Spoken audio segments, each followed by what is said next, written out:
नमस्कार मित्रांनो, कसा होता तुमचा आजचा ट्रेडिंगचा सेशन नक्की कमेंट करून सांगायचं आहे. तर आपण डिस्कशन काय केलेलं बघा. आपण वारंवार सांगत आलो की आपल्याला मार्केट जे आहे ते अपसाईडला आहे, बघायला प्रत्येक डिप हा बाय असणार आहे. आज पण बघायला गेलं तर मार्केट इकडे ओपन होऊन थोडा डिप देऊन परत वर गेले, पण प्रीमियम बघायचा असा मूव्ह झालेला नाही आणि 24,530 पण मार्केट काय डाऊन साईडला आलेलं आहे.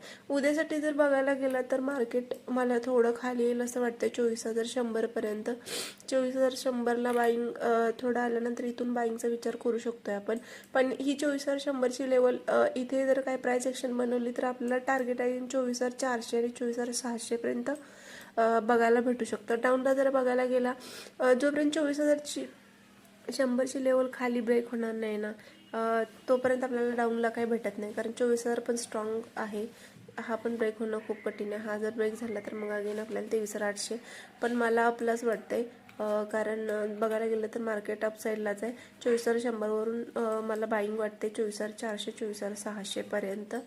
तर बघू उद्याच्या ट्रेडिंग सेशनमध्ये. बँक निफ्टी बघायला गेला तर बँक निफ्टीला जो सपोर्ट आहे 57,900चा हा खूप स्ट्रॉंग आहे. हा इथे आल्यानंतर उद्या एक बाईंग भेटू शकते आणि टार्गेट आपण अजून 58,300 किंवा 400, 58,600 पर्यंत किंवा मग इथं 58,900 पर्यंत पण आपण टार्गेट उद्याच्या ट्रेडिंग सेशनमध्ये किंवा परवापर्यंत आपल्याला हे टार्गेट बघायला भेटू शकतात. जोपर्यंत आपल्याला ही लेवल 57,000ची खाली ब्रेक होणार नाही ना तोपर्यंत आपण डाऊनला विचार नाही करू शकत. त्याच्यानंतर 57,000 पण खूप स्ट्रॉंग विषय आहे. 57,900 जर ब्रेक झाला तर मग आपल्याला 57,000 डेफिनेटली बघायला भेटू शकतोय. तर मार्केट मला प्लसला वाटते उद्या पण. बघू उद्याच्या ट्रेडिंगच्या सेशनमध्ये मार्केट कसा बिहेवियर करते. तर कशी वाटली माझी अनालिसिस नक्की कमेंट करून सांगायचं. चॅनलला नवीन असेल तर लाईक शेअर कमेंट करायचं आहे. Thank you so much.